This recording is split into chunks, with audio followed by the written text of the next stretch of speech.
आप देख लो, ये श्री राम वन है, राम वन।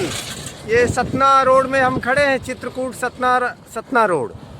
आप देख लो, ऐसा कुछ दृश्य है राम वन गमन का। और यहाँ यहीं से हम जा रहे हैं अब टाठी घाट। और वीडियो के लास्ट में हम पूरा रास्ता डाल देंगे टाठी घाट का। देखिए, हम टाठी घाट जा रहे हैं।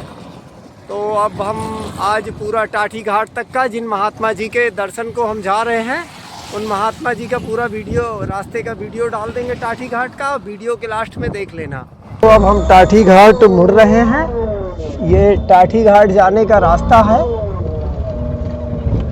टाठी घाट का जंगल है और यहाँ पर करीब 50 कुटिया बनी हुई हैं। तो आज हम पूरे टाठी घाट जंगल का रास्ता डाल देंगे। आप वीडियो के लास्ट में आप देख लीजिएगा, जो नए हैं। तब आप भी घर बैठे दर्शन करिए। अब हम आ गए महाराज जी की कुटिया में। देखिए, ऐसा कुछ दृश्य है महाराज जी की कुटिया का। महाराज जी के सेवादार हैं, जो सामने आ रहे हैं, साइकिल वाले। और देखिए, शिव जी का मंदिर है और यहीं से अंदर जाने का रास्ता है महाराज जी की कुटिया का। आप देख लो, ऐसा कुछ दृश्य है। और सामने महात्मा जी विराजमान है। ये चित्रकूट का हार्ट है, हार्ट जिसको हृदय, मेन इंसान का जो होता है हृदय स्थल। महाराज जी, आपके चरणों में छोटी सी भेंट है महाराज जी। तो स्वीकार करें महाराज जी। और महाराज जी, ये शक्कर, और ये महाराज जी ये पुदीन हरा, दर्द हो और गया महाराज जी ये छोटी सी भेंट। कौने में धारा किया ना वही उसी में दर्द हो, इसी में दर्द हो। बानर सब फोड़ फाड़ के लाने। गृहस्थ कैसे इस भव सागर से पार हो कलिकाल में? एक गृहस्थ के लिए देखिए एक ही रास्ता है, या किसी आश्रम से, किसी संत से वो जुड़े, है ना। जी जी। अगर किसी संत से जुड़ेंगे तो वो रास्ता बताएगा, कल्याण रथ, कि भाई आपको कैसे भगवान के नज़दीक पहुंचना है और कैसे आपका बेड़ा पार होगा। अच्छा जी जी। समझे ना सीताराम जी। और कुछ गृहस्थों में ऐसे भी पाया जाता है जो कि पूर्व जन्मों का कुछ संचित होता है पुण्य कर्म, जिनको उनको भक्ति मिल जाती है।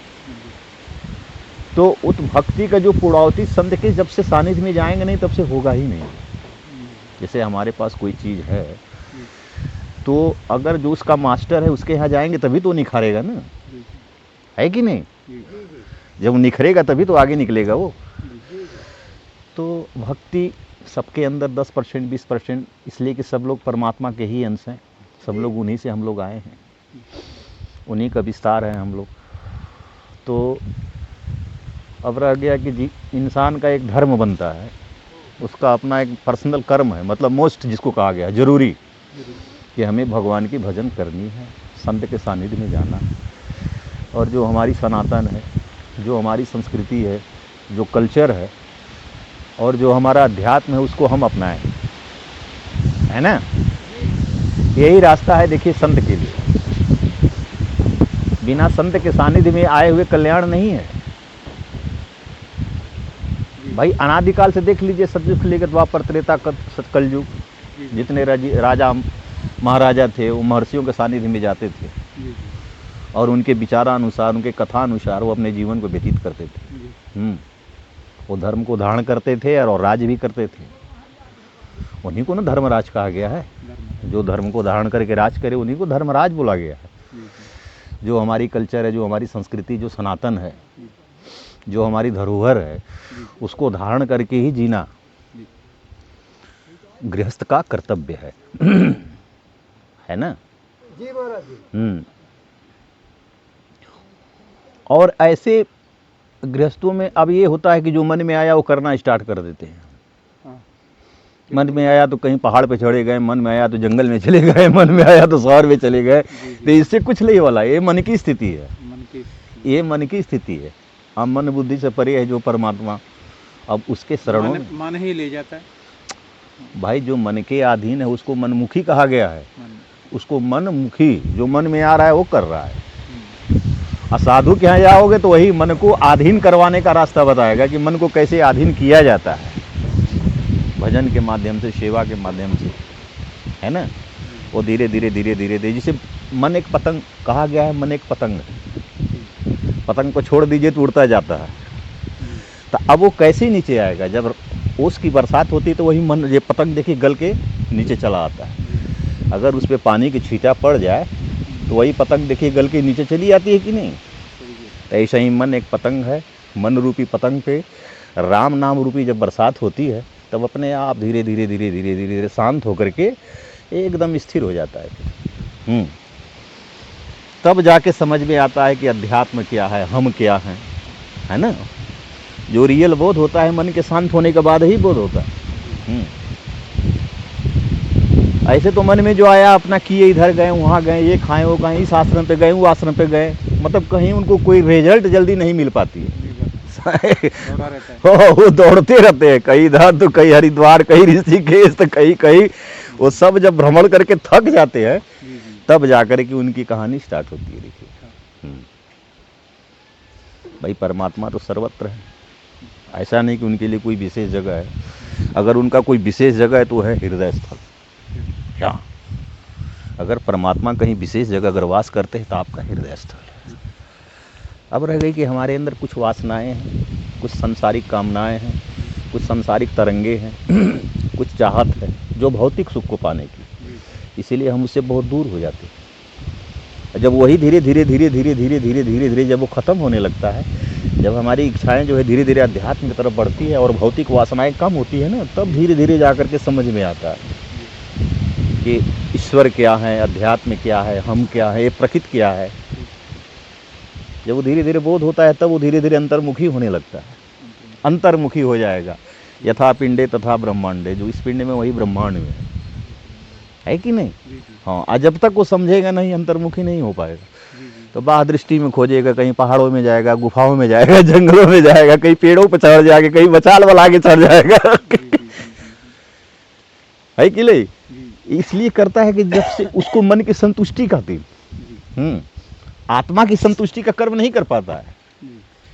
अब मन के संतुष्टि के लिए कहीं बहुत बड़ा मचान बना लेगा, कहीं पेड़ पे चढ़ जाएगा, हाँ कहीं गंगा के उस पार गुफा में चल जाएगा। अरे गुफा में शांति है, तुम्हारे अंदर खुद गुफा है, तुम्हारे अंदर खुद सुरंग है, उस सुरंग में प्रवेश करो ना अपने आप सब जगह जहाँ रहोगे वहीं शांत हो जाएगा सब लोग, वहाँ की जगह शांत हो जाएगी, वहाँ की स्थिति शांत हो जाएगी, तुम्हारा मन शांत हो जाएगा। तो ये स्थिति है। अब बिना देखिए रोग का इलाज डॉक्टर ही करता है। हाँ, रोग का है कि नहीं। तो ये जो विषय वासना ये बहुत बड़ी रोग है, जो गृहस्थों और कुछ संतों के अंदर भी पाया जाता है, ऐसी बात नहीं है कि नहीं। तो जो विषय का रूपी रोग है, इसका ट्रीटमेंट संत ही करते हैं। किसी के अंदर बहुत अधिक है, किसी के अंदर कुछ कम है। कुछ लोग गृहस्थों में रह कर के विरक्त हैं, ऐसे ऐसे लोग हम लोग से मिलते हैं। ऐसा नहीं कि हार्ट खराब हो गया या ब्लड प्रेशर डाउन हो गया यही रोग है, नहीं। आप विषय में अगर फंसे हैं तो बहुत बड़ा रोग है, ये पूरे जीवन को नष्ट कर देता है। सबसे बड़ा तो यही रोग है। हाँ कमलेश जी, अगर वासनाएं मन में है, चाहत है, कोई संसारिक भौतिक सुख, कुछ कल्पना है, कुछ पाने की इच्छा है, कुछ भोगने की इच्छा है, तो ये बहुत बड़ा रोग है। ये हमेशा 84 लाख योनियों में भ्रमण करने वाली स्थिति है। जब ये रोग का ट्रीटमेंट संत ही करता है, अलावा और कोई डॉक्टर या कोई इलाज इसका संसार में नहीं है। देखिए हम बता देते हैं जी महाराज जी, आपको पूरा ध्यान से सुन के ग्रहण भी कर रहे हैं। जब तक आपकी चाहत बनी रहेगी कोई बाहरी वाह दृष्टि को पाने की, वाह वस्तु की पाने की, वाह इच्छाओं को पाने की, वो तब तक आप बहुत दूर रहेंगे परमात्मा से। और परमात्मा की इच्छा में जब हो जाएंगे तो परम आनंद है। हाँ, फिर तो परम आनंद है। जो ईश्वर कर रहा है बस उसी में संतुष्ट रहिए, जैसे ले चल रहा है। हमारी अपनी कोई कल्पना, कोई बुद्धि, कोई विवेक नहीं, हमारी कोई इच्छा नहीं कि हम वहाँ जाएं। अगर वो ले गया तो ठीक है, हाँ वो दे रहा है तो खा रहे हैं, है कि नहीं। जैसे कमलेश जी हमसे बोले कि हम 2-3 बाद आएंगे, आज अचानक आ गए, तो क्या है, भगवान की मर्जी है। हैं? मर्जी बिल्कुल। हम तो इनसे बोले नहीं कि आज ही आइए। हाँ जी, हाँ तो ये परमात्मा की इच्छा थी कि आज अचानक चले आए, तो ये कुछ देर वो जो कुछ दे रहे हैं एक्सेप्ट करिए उसको, इसलिए कि ईश्वर की इच्छा है, इसको स्वीकार किया जाए। जैसे कोई चल के आया हमको 10 रुपया देता है तो उसको हम ग्रहण कर लेते हैं, इसलिए कि वो भगवान की मर्जी है। भाई हमने इच्छा किया नहीं, ना हमने बुलाया, तो इसका मतलब वो परमात्मा भेजा है, अगर उसको नहीं लेंगे तो भी हम दोषी हो जाएंगे ना। जी महाराज। तो भी हम दोषी हो जाएंगे। देखिए कुछ लोग होते हैं कि पैसा नहीं लेते हैं, भाई क्यों नहीं ले लोगे तो क्या हो जाएगा आखिर में? अगर तो कोई दान दे रहा है उसका भी तो कल्याण हो। हाँ, अगर तुम नहीं लोगे तो क्या मतलब है बताओ? क्या? ये सनातन से चला आया है, सतयुग से ही, द्वापर त्रेता कलयुग इस सब में ये चला आया है। जी जी ब्रह्म आई संत और जगत दोनों का संबंध है, जैसे भक्त भगवान का संबंध है, इसीलिए संत और जगत का, समाज का संबंध होता है। तो एक दूसरे के कल्याण के लिए, देखिए संत निकल करके भजन करता है, त्याग करता है, तपस्या करता है, जी वो अपने लिए नहीं, औरों के लिए। जी, औरों के लिए, औरों के लिए अपने लिए क्या उसके? कुछ नहीं। कुछ नहीं। अपने लिए संत के लिए कुछ है ही नहीं है। जो भी कुछ करता है जन कल्याण के लिए, समाज के लिए, देश के लिए, पूरे विश्व के लिए। हाँ, कहावत नहीं कि वृक्ष न कबहू फल विखे, नदी न अंचे नीर, अब परमारथ के कार्य के लिए साधु धरा शरीर। जैसे वृक्ष कभी अपने फल नहीं खाता है, नदी कभी अपने नीर नहीं पीता है, तो ऐसे ही संत का जीवन जो होता है एकदम परमार्थ, वो एकदम हमेशा हर पल हर क्षण समाज, समस्त विश्व का कल्याण हो, लोगों का कल्याण हो, जहाँ रहता है उन नगर का भी कल्याण हो, जो लोग जुड़े हैं उनका भी कल्याण हो। हमेशा कल्याणरत जीवन उनकी होती है। तो गृहस्थों के लिए हमारी यही एक कामनाएं हैं और इच्छा है कि वो लोग संत से जुड़े। जब संत से जुड़ेंगे तो अध्यात्म से जुड़ेंगे, है कि नहीं, और अपने सनातन से जुड़ेंगे। अपनी जो संस्कृति है, कैसे जीना चाहिए। हमारे भारतवासियों का जीवन देखिए एक अलग है, आध्यात्मिक जीवन है। शुरू से ही अध्यात्म को धारण करके गृहस्थ जीवन आप जीजिए, मैं लिख के देता हूँ। देखिए सुख दुख एक अलग है। हाँ, ऐसा नहीं कि हम भजन करते तो हमको दुख नहीं आएगा, सुख ये पहलू है, ये दोनों भाई हैं। जी जी जैसे नदी के दो किनारे होते हैं ना, जी जी तो इसीलिए इस जीवन का दो पहलू है, सुख और दुख। जी जी अब रह गया कि कुछ लोग इससे परे हो जाते हैं, कुछ लोग उसी में फंसे रहते हैं। कुछ लोग सुख और दुख से भी परे हो जाते हैं। दुख सुख का कोई भान नहीं, आएगा जरूर मगर उसका कोई भान नहीं होगा। और जो विषयों में जीते हैं तो उनको सुख दुख में पड़े रहते, कहते अरे यार बड़ी दुख है, अरे यार थोड़ा सुख मिल गया। और संत की जो जीवन होता है इससे परे हो जाता है, वो अलग निकल जाते हैं, सुखों दुखों से भी आनंद, वो आनंद और परमानंद के में प्रवेश कर जाते हैं। वो हर पल, अगर उनके शरीर में फोड़ा भी हो जाएगा तो भी हर पल आनंद रहते हैं वो। हाँ, ऐसी जीवन उनकी हो जाती है।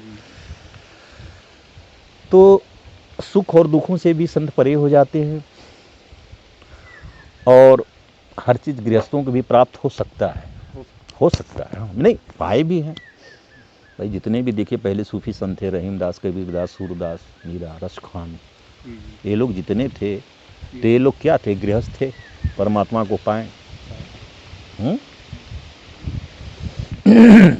वो महान पुरुष जितने भी हैं, तो ये लोग कई जन्मों के संत होते हैं ना। गुरु नानक देव भी, गुरु नानक जी महाराज को देख लीजिए, हाँ जी, तो ये लोग कई जन्मों के संत थे। गुरु गोविंद सिंह जी, गुरु गोविंद को देखिए, जी, तो ये लोग महान आत्माएं कई जन्मों के संत होते हैं। हाँ, एक जन्मों के नहीं होते हैं, कई जन्मों के संत होते हैं। वो आते हैं कभी कभी जब धर्म दबने लगता है तो भगवान अपने स्पेशल गढ़ को भेजते हैं वो। जैसे मीरा उरा, सूरदास, रहीमदास, गुरु नानक, ये लोग आए थे 400-500 वर्ष पहले, तो उस समय मुगल साम्राज्य काफ़ी हावी हो गया था। तो उसी समय कुछ गण जो है भगवान भेज दिए, और सिद्ध करके स्थापित करके ही गए हैं उसे। हाँ, सिद्ध भी किए और स्थापित भी किए सनातन धर्म को। हाँ, तब वो शरीर को छोड़े और चले गए।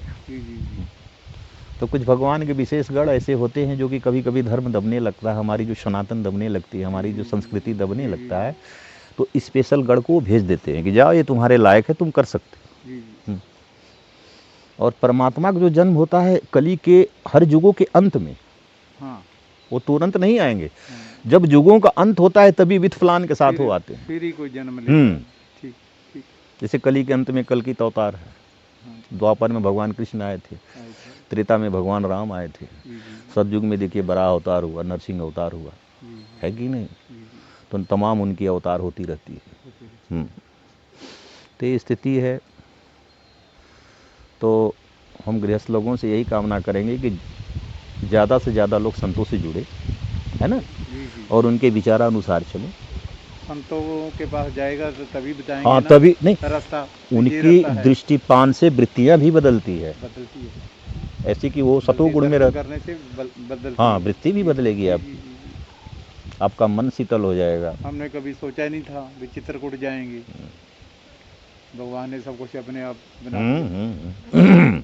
अभी पीछे हम बात कर रहे थे, मैं कहा मेरे तो बड़े अच्छे बाग हैं, नहीं नहीं, मैं तो संतों ये के तो इतने कमलेश जी का देन है, दर्शन कर रहा हूँ। ये कमलेश जी का देन है कि आप यहाँ आ गए, है ना। जी हाँ, ये प्रभु की कुछ ऐसी इच्छा हुई, ठीक है, बढ़िया है, आपका संयोग बना, जी जी कुछ प्रारब्ध का कर्म उत्तम था कि आप आए यहाँ संतों का दर्शन किए। जी जी हाँ, ये चित्रकूट का हार्ट है, हृदय स्थल, जी टाटी घाट। हाँ, महाराज जी आप अंतर्मुखी भजन की बात कर रहे थे, तो अंतर्मुखी कैसे हो?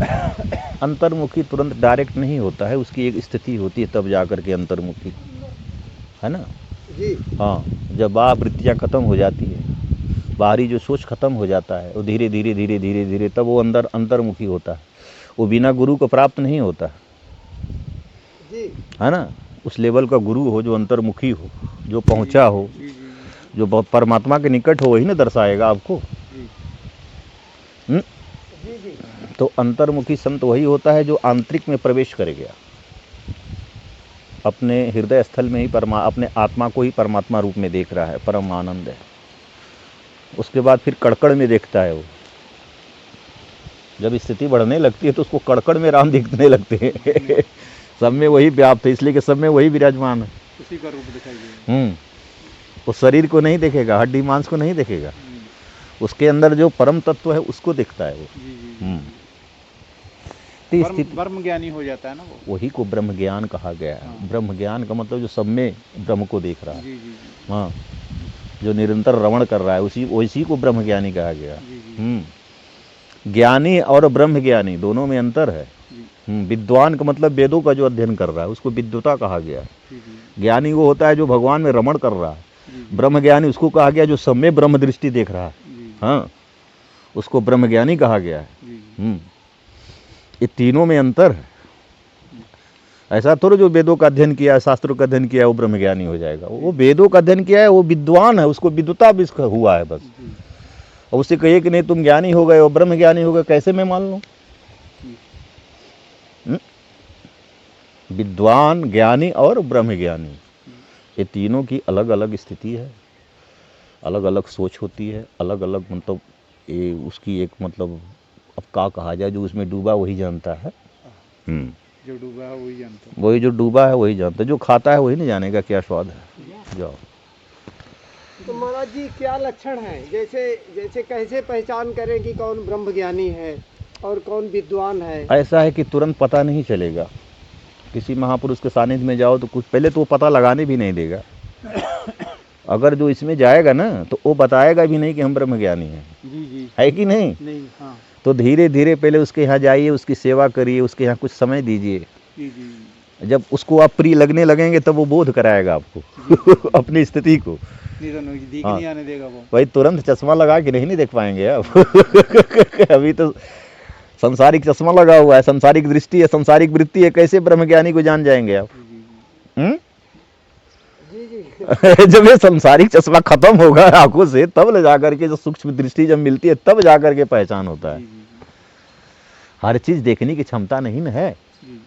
हाँ, इसे अब कोई उस लेवल में ऐसा सोच होना चाहिए, वैसी स्थिति होती है तब जाकर के ऐसी स्थिति के संत की पहचान होता है। हाँ, तब जाके आपको बोध होगा कि नहीं संत की स्थिति क्या है। सब लोग नहीं जानते। कुछ ऐसे संत हैं जो साधारण है, चलते फिरने वाले हैं, कुछ ऐसे कि महान पुरुष हैं उसमें, हाँ आप जान ही नहीं पाएंगे। हाँ जी हाँ जी हाँ जी भाई वो कब क्या हो, कहाँ चले जाएंगे, किस स्थिति में हो जाएंगे, उनका कोई ठिकाना नहीं है। भगवान का क्या पता जी किस रूप में दर्शन इस दे रूप जाए। में दर्शन कर दें। तो ये स्थिति है कमलेश जी। जी महाराज जी। तो किसी भी महापुरुष या किसी भी दिव्य चीज़ को या किसी भी नामदेव भगत महान चीज़ को देखने के लिए थोड़ी सी अपनी वृत्ति को महान, नामदेव दृष्टि को नाम महान, अपनी सोच को महान, अपने हृदय स्थल को महान बनाना पड़ता है। ले गया घी लगा कर दे ले और ले। घी बोलता घी का डब्बा भी ले जा तो साथ वो में। ब्रह्म ज्ञानी थे, वो कुत्ते ब्रह्म में भी ज्ञानी। ब्रह्म को देखते थे, जी, इसीलिए जी, तो जी। बोले रे भाई रुको, कम से कम रोटी में घी तो लगा लेने। कुत्ते के शरीर से उनसे कोई मतलब नहीं था, श्री से नहीं। उसके अंदर जो ब्रह्म की पावर है उसको वो देख रहे थे। जी जी जी हाँ। जी, जी, अच्छा वो जान गए। अरे अब जो ब्रह्म दृष्टि, सब में भगवान है ही है, हाँ हाँ। चाहे कुत्ता हो, चाहे जानवर हो, चाहे चींटी हो, जैसे- चाहे वृक्ष हो, कोई भी अगर जीव है तो उसमें सब में तो ब्रह्म का ही तो अंश है ना। 84 लाख योनियों में सब कुछ तो आती है। जैसे रामदास गुरु जी है जी, ते अमरदास जी नदी से पानी लाते थे रोज सोचिए गड़े में, गड़े में। और गड़ा उठाते उठाते यहाँ कीड़े पड़ गए जख्म होके, उन्होंने कीड़े नहीं निकाले जी, क्यों ब्रह्म ज्ञान हो चुका वो था। ब्रह्म ज्ञान हो गया तो फिर जान पाप हो गए। जाएगा कीड़े इस निकालूंगा, कीड़े में भी नहीं वही है, निकाले, कीड़े में भी तब वही फिर है। गद्दी पर बैठे। ऐसे नहीं होता है, सब में भगवान है, सब में वही है। जी जी जी। हम लोग भी कोई एक चींटी अगर अनजान में दब जाता है तो हम लोग को बड़ा कष्ट होता है। हाँ, मगर अब क्या किया जाए, अब संयोग है। जैसे हम उठें, भाई हमारी तो हिंसात्मक विचार है नहीं कि हम इसकी हिंसा कर दें, जी जी हैं? जी जी हम तो अपना कोई लक्ष्य तो है नहीं। जी जी। अब उठें अगर अचानक हमारे पैर के नीचे आ गई तो क्या कहा जाए। अब अभी तो भगवान का ही सिस्टम है, हाँ, हम्म? भगवान का सिस्टम। तो इसमें दोष नहीं होता है। अगर अपनी हिंसात्मक विचार नहीं है, जी जी। कोई वध करने का विचार नहीं है, तो इसमें अगर कोई पाप भी होता है तो इसमें दोष नहीं होता है, इसलिए कि हमारी वृत्ति ऐसा है ही नहीं है। महाराज जी वो जो चींटी भी आई होगी संत के पैर में, तो कोई मकसद होगा। भाई उसका भी तो अंत हो सकता है, वो हाँ, भी धन्य हो जाए। हाँ, वो भी तो धन वो भी तो धन्य हो जाए। अंतिम बिल्कुल, पॉइंट तो यही है ना कि बिल्कुल, बिल्कुल, वो भी तो धन्य हो जाए। बिल्कुल। तो कभी कभी जीव साधु में, के चरणों में सच है, हाँ अरे अरे सच, तप है। तप है, त्याग जी है, जी हर चीज़ है। अब रह गया कि जो पाने की कोशिश किया तो उसको मिला, मिला। और जो नहीं पाया, जो प्रकृति को ही पाने की कोशिश किया, जी, सुख जी। को, भोग को ही पाने की कोशिश किया, तो उसको भी परमात्मा वो देते हैं। जी हाँ, और जो अध्यात्म को पाने की कोशिश किया है तो अध्यात्म भी देते हैं भगवान। जो डूबना चाहा तो उसको डुबाते भी हैं, दिखाते और जो तैरना चाहा तो उसको तैराते भी हैं। रहते हैं। वो तो उसकी मर्जी है ना, उसकी मर्जी नहीं, आपकी इच्छाएं क्या है, आपकी सोच क्या है। सोच के। भगवान कहते हैं कि जैसा हमारे भक्त की स्थिति हो वैसा ही उसके साथ हम रहते हैं। अगर हमें पाने की लालसा है कि नहीं हम ब्रह्म की प्राप्ति करें, तो भगवान ऐसे भक्त को साथ भी देते हैं। साथ देते। हाँ, मगर रह गई कि अब रास्ताओं में तमाम ऐसे ऐसे पहाड़ पड़ते हैं कि उसको लांघना भी ज़रूरी होता है ना। कोई चीज़ आसान चीज़ तो है नहीं। जो काल पीछे लगा होता है वो जाने नहीं देता। तो अब रह गया कि कोई ना कोई नई टांग खड़ी कर देगा बीच में। भाई ऐसे ऐसे सुख, ऐसे ऐसे भोग ला के रख देते हैं जी जी कि अच्छे अच्छे भक्त जो है डिग जाते हैं। जी हाँ, जो अपनी लक्ष्य मार्ग पे पीछे हट जाते हैं। जी जी अभी किसी संत के सामने 1-2 करोड़ फेंक दिया जाए जी तो बहुत बिरले ऐसे हैं जो कि उससे ऊपर उठ जाए। जी जी बहुत बिरले ऐसे हैं कि जो उससे आगे निकल जाए, निकल जाएगी। और नहीं तो उसी में सब झुरा के रह जाए। बस वहीं उस तो चक्कर में भगवान की फंसेंगे। क्या गलती है इसमें? जी जी जी जी भाई भगवान परमात्मा की की क्या गलती है? परमात्मा तो हर चीज़ फेंकेगा कि देखते हैं मेरा भक्त कहाँ जाके फंसता है। जी जी जब इम्तिहान में पास हो गए तभी तो एक्सेप्ट करते हैं ना। जी जी हम्म? जी भाई डायरेक्ट तो कोई चीज़ मिलेगा नहीं। नहीं मिलेगा। अभी 10-20-50 लाख रुपया किसी संत के यहाँ फेंक देंगे तो कहानी खत्म, उसी में जाओ। हाँ उसी में उलझे आ जाएगा। पता चला कि बनवा लिया, चलो आश्रम बड़ा बनाते हाँ जाएंगे। बड़ा आश्रम बनवा लिया, दुनिया का घर लिया भंडारी, एक तो गाड़ी ले लिया, घूम रहा है इधर उधर, कहाँ से ब्रह्म मिल जाएंगे। फंस गया फिर इसी दुनिया में ही। तो परमात्मा क्या करें बताइए? जी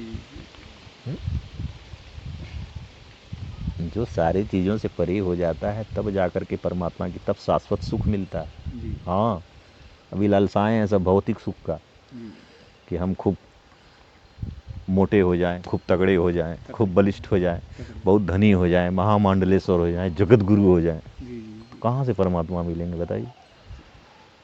नहीं मिलेगी। जो भी परमात्मा को पाए हैं कभी जगत गुरु बनने की लालसा नहीं की है नहीं ना।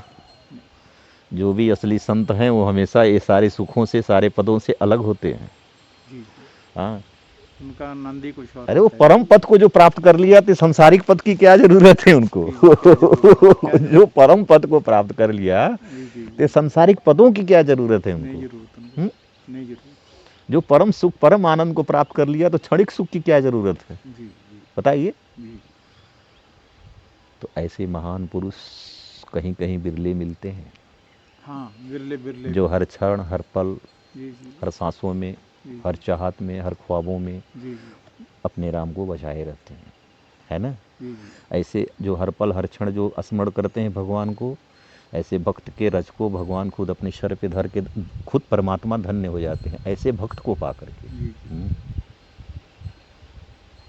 हैं बीच का नाश नहीं होता है, बीच ऐसा का नहीं नाश कि नहीं। चाहे घोर कली आ जाए जी जी सत्य जी का विनाश नहीं, सत्य आ रहा है आगे भी रहेगा और हमेशा बना भी रहेगा हर कालों में। बना भी हाँ, बना भी रहेगा। असत्य की वृद्धि थोड़ा होगी मगर यही असत्य जो असत्य से टकराएगा फिर असत्य का विनाश हो जाएगा। जी जी सुर और असुर, देवता और राक्षस, जी जी ये हर युगों में रहे हैं, हमेशा युद्ध हुआ है, हमेशा सत्य की विजय हुई है और ऐसे निरंतर ही अनादिकाल से सृष्टि चल रही है। चल रहा है। हमारा आपका बस यही एक मिशन होना चाहिए, भगवत प्राप्ति, है ना। जी जी अगर हमारी लक्ष्य सही है, दृढ़ता है, हमारी जो थिंकिंग अगर परमात्मा की प्राप्ति के लिए अगर लक्ष्य सही है तो फिर भगवान मिलने में देर नहीं होते। जी जी देखिए महाराज जी विराजमान है और आप भी एक बार महाराज जी की कुटिया देख लो और हम महाराज जी की कुटिया का पूरा वीडियो भी आज डाल देंगे वीडियो के लास्ट में। तो जब भी आपको इच्छा हो तो आप दर्शन करने आ सकते हैं।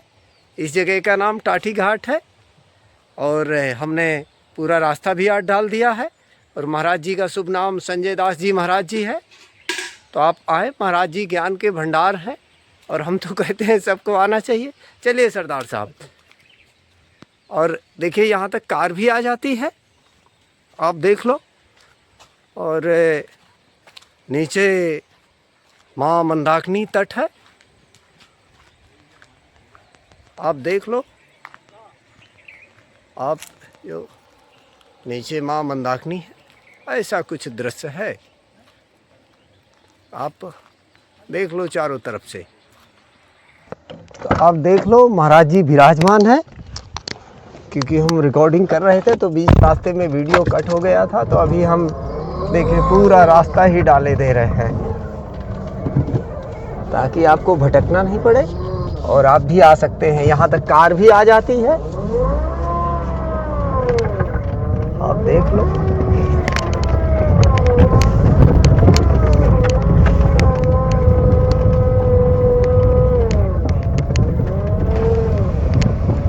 ऐसा कुछ दृश्य है। जो सामने कुटिया दिख रही है वो कमलदास जी महाराज जी की है। सामने नागा कमलदास जी महाराज जी दिख रहे हैं और ये महाराज जी की गौशाला है।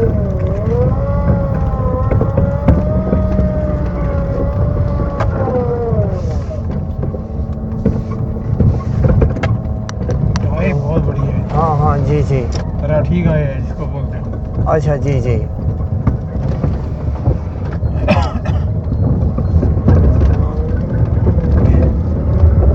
अब शाम होने को आई है, शाम होने को आई है और देख लीजिए अभी हम रोड से करीब 3 किलोमीटर अंदर घुस के हैं मंदाकिनी तट में। बस आप देखते जाओ।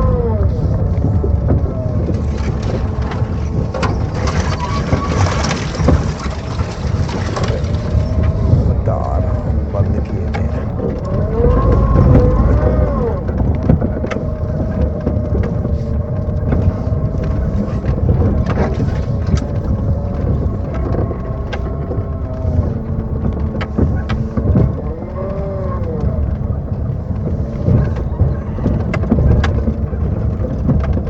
मतलब उससे आगे भी रास्ता आ जाता है ना, जी जी, वहाँ बंद हो जाता है। हाँ जी जी।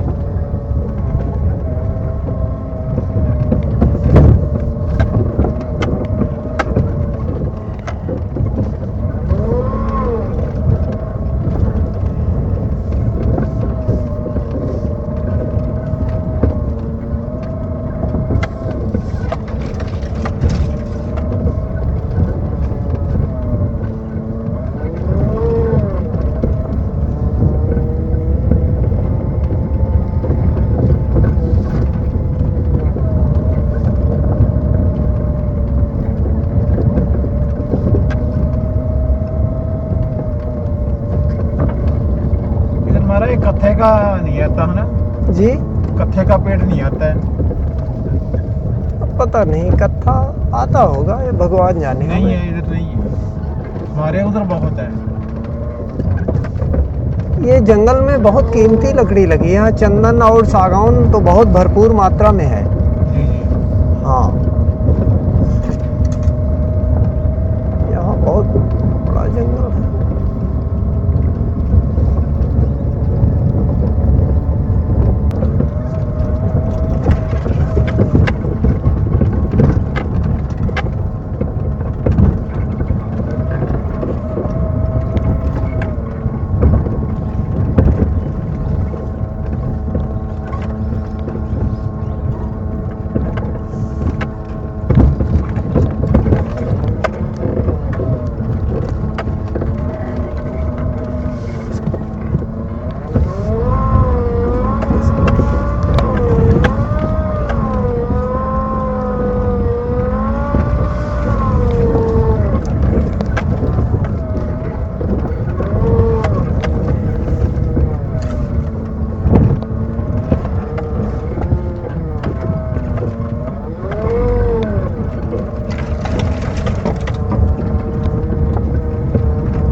है कत्था, ये है कत्था।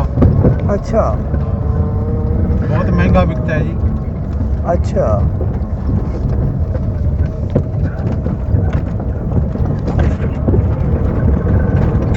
देखा 10,000 रुपए क्विंटल है। अच्छा जी, दवाइयों में डलता है। अच्छा।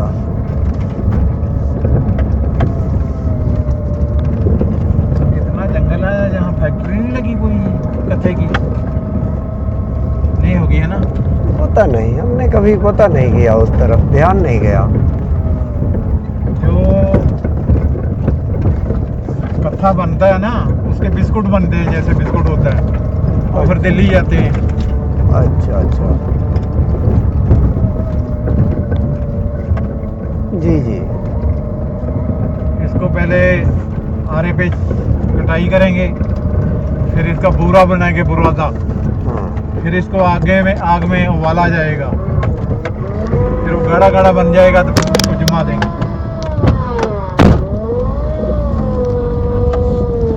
क्या राम नाम के अलावा कुछ सोचते ही नहीं सरदार साहब।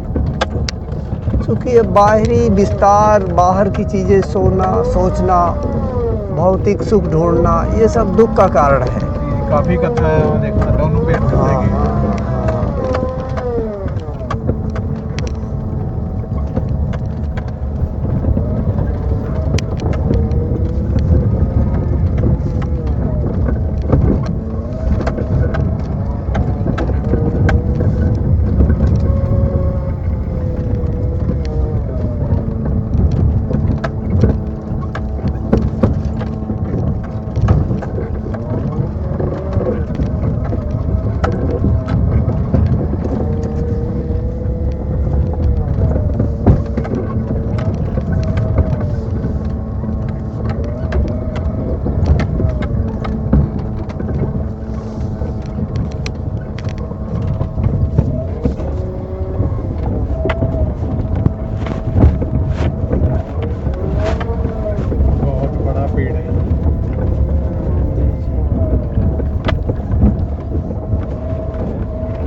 बना देंगे।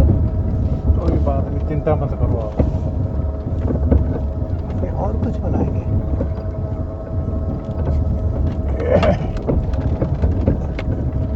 जो भगवान चाहेगा अपने आप मिल जाएगा, और क्या। रोटी बनाने वाले तो चले गए ना। क्या पता आ जाए, डॉक्टर के पास गया हो। आपने बोला था ना बेटे उस डॉक्टर के पास चले जाना। हाँ, इलाज कराने। हाँ,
इधर को जाना है। हाँ जी जी। अब हम आ गए राम वन गमन, सतना चित्रकूट, सतना रोड है चित्रकूट में। आप ये देख लो राम वन गमन, और यहीं से टाटी घाट घुसने का रास्ता था।